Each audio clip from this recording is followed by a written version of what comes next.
귀한진 믿음의 가족 여러분, 봄 같은 하나님의 은혜가 여러분의 삶 속에 가득하시기를 바랍니다. 오늘 말씀은 창세기 25장 1절에서 18절입니다.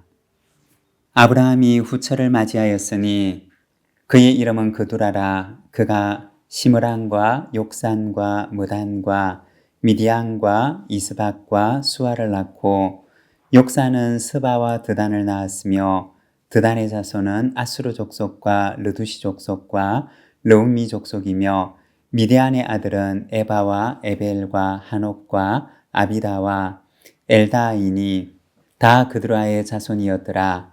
아브라함이 이삭에게 자기의 모든 소유를 주었고 자기 서자들에게도 재산을 주어 자기 생전에 그들로 하여금 자기 아들 이삭을 떠나 동방 곧 동쪽 땅으로 가게 하였더라. 아브라함의 향년이 175세라.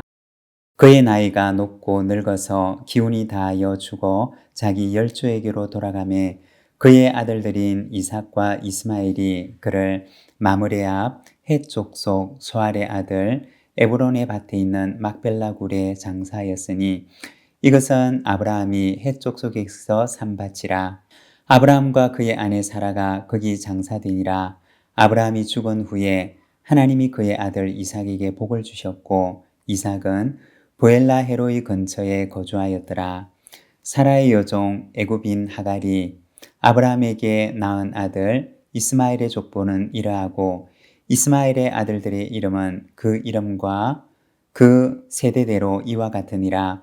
이스마엘의 장자는 느바요시요 그 다음은 게달과 아부엘과 미삼과 미스마와 두마와 마사와 하닷과 데마와 여둘과 나비스와 게드마니 이들은 이스마엘의 아들들이요 그 촌과 부락대로 된 이름이며 그 족속대로는 12 지도자들이었더라. 이스마엘은 향년이 137세에 기운이 다하여 죽어 자기 백성에게로 돌아갔고 그 자손들은 하윌라에서부터 아수르로 통하는 애굽 앞 술까지 이르러 그 모든 형제의 맞은편에 거주하였더라. 아멘. 오늘 우리가 함께 읽고 있는 말씀에서는 아브라함의 죽음과 그의 후손에 대해서 이야기를 하고 있습니다. 7절에서 10절의 말씀입니다. 아브라함의 향년이 175세라.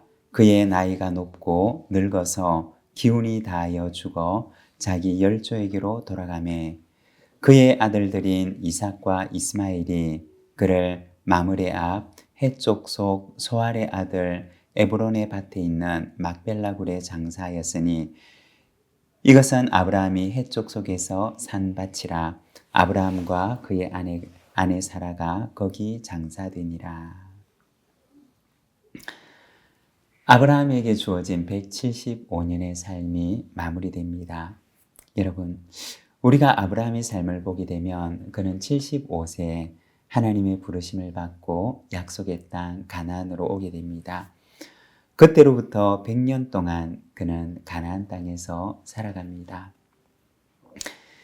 지금은 아브라함이 믿음의 조상이라고 불리지만 처음부터 그가 대단한 믿음의 사람이었던 것은 아니었습니다.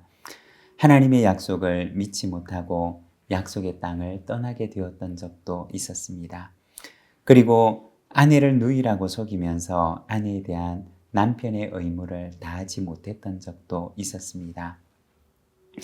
하나님의 약속을 믿지 못하고 사라가 아닌 여종을 통해서 후사를 이어가고자 했던 적도 있었습니다.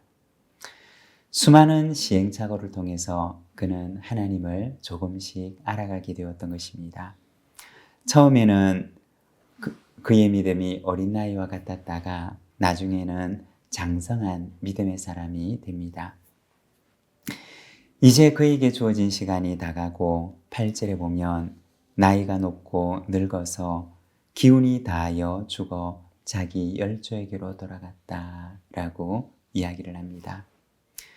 우리말로 된 번역에서는 잘 나타나 있지 않지만 원어 성경의 의미를 그대로 번역을 해보면 선한 백발의 나이에 늙고 연수가 충만했다라고 표현을 합니다. 충만한 시간, 그리고 충만한 복된 노년을 표현하는 말입니다. 살면서 역경들도 많았지만 노년의 충만함과 평안 가운데 그는 하나님의 품으로 가게 되었던 것입니다. 그리고 이어서 아브라함의 후처였던 그두라의 후손들과 하갈이 낳았던 이스마엘의 후손들을 보여주고 있습니다. 당시 고대 근동 사회에서 가장이 후손을 누리기 위해서 첩을 두는 것은 관례적으로 그리고 제도적으로 허용되어 있는 일이었습니다. 아브라함에게도 하갈뿐만 아니라 그두라라고 하는 첩이 있었습니다. 그리고 그들의 후손들이 바로 이곳에 기록되어 있습니다. 다시 말해서 이삭 외에도 아브라함에게 육신의 혈통에 따른 후손들이 많이 있었다는 것입니다. 하지만 하나님께서는 이삭이 그의 상속자가 될 것이라고 말씀을 하십니다. 하나님께서는 바로 이삭 한 사람을 택하셨던 것입니다. 무엇 때문일까요? 이삭을 통해서 이어지게 될 하나님의 구원의 계획을 위함이었습니다. 이스마엘도 중요하고 또 다른 후손들도 다 중요하지만 그러나 성경은 단순히 아브라함의 개인 족보를 기록하는 책이 아닙니다. 성경은 하나님의 구원의 역사를 보여주는 책입니다.